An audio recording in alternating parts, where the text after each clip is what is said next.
question number 1 ভাৰতীয় সংবিধান কোনে প্ৰস্তুত কৰিছিল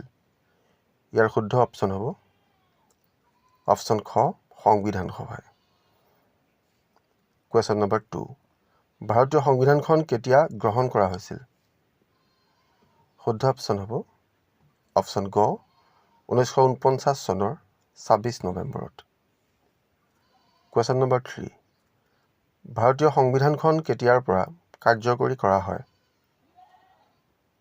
শুদ্ধ অপশ্যন হ'ব অপশ্যন ক 1950 চনৰ 26 জানুৱাৰীৰ পৰা কুৱেশ্যন নম্বৰ 4 ভাৰতীয় সংবিধান সভাৰ স্থায়ী সভাপতি কোন আছিল শুদ্ধ অপশ্যন হ'ব অপশ্যন ঘ doctor Rajendra Prasad question number 5 সংবিধান সভাই সংবিধানখনৰ খচৰা প্ৰস্তুত কৰোঁতে কিমান দিন লাগিছিল ইয়াৰ শুদ্ধ অপশ্যনটো হ'ব অপশ্যন গ 2 বছৰ 11 মাহ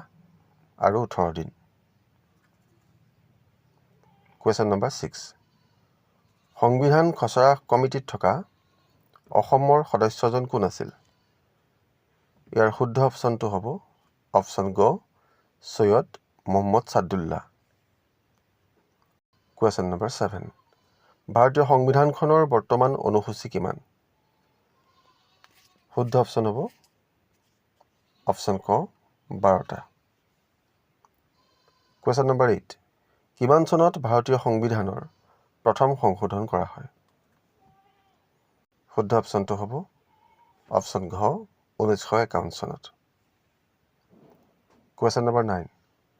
ভাৰতীয় সংবিধানৰ অধীনত কেতিয়া ভাৰতৰ প্ৰথম সাধাৰণ নিৰ্বাচন অৰ্থাৎ লোকসভা নিৰ্বাচন অনুষ্ঠিত হয় ইয়াৰ শুদ্ধ অপশ্যনটো হ'ব অপশ্যন গ 1952 চনত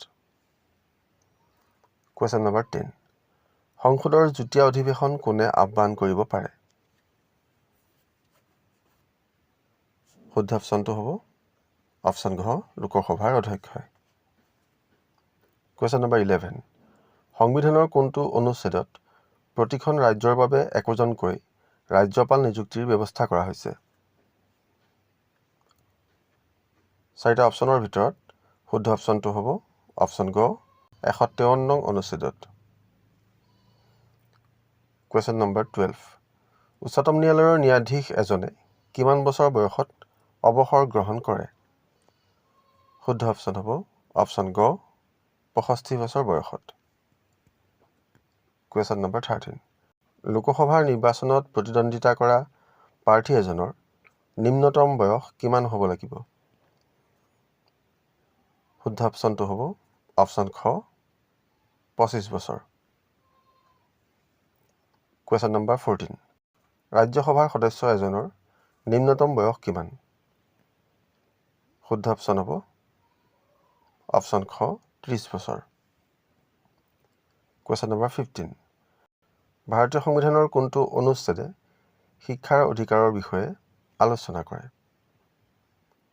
শুদ্ধ অপশ্যনটো হ'ব অপশ্যন ঘ অনুচ্ছেদ 21 ক কুৱেশ্যন নম্বৰ 16 ভাৰতৰ নাগৰিকসকলৰ মৌলিক কৰ্তব্যসমূহ সংবিধানৰ কিমান নং অনুচ্ছেদত উল্লেখ আছে 4টা অপশ্যনৰ ভিতৰত শুদ্ধ অপশ্যনটো হ'ব অপশ্যন ক অনুচ্ছেদ 51 ক কুৱেশ্যন নম্বৰ 17 ভাৰতৰ ৰাষ্ট্ৰপতি নিৰ্বাচনৰ বাবে বয়সৰ সীমা কিমান শুদ্ধ অপশ্যন হ'ব অপশ্যন গ 35 বছৰ কুৱেশ্যন নম্বৰ 18 ভাৰতৰ সংবিধানৰ কোনটো অনুচ্ছেদে সংবিধান সংশোধনৰ পদ্ধতি বৰ্ণনা কৰে শুদ্ধ অপশ্যন হ'ব অপশ্যন ক অনুচ্ছেদ 368 কুৱেশ্যন নম্বৰ 19 ভাৰতৰ সংবিধানৰ কোনটো অনুচ্ছেদে উচ্চতম ন্যায়ালয়ৰ বিষয়ে আলোচনা কৰে শুদ্ধ অপশ্যন হ'ব অপশ্যন ক অনুচ্ছেদ 124 কুৱেশ্যন নম্বৰ 20 ভাৰতৰ সংবিধানৰ কোনটো অনুচ্ছেদে জৰুৰীকালীন পৰিস্থিতিৰ বিষয়ে আলোচনা কৰে শুদ্ধ অপশ্যনটো হ'ব অপশ্যন খ অনুচ্ছেদ 352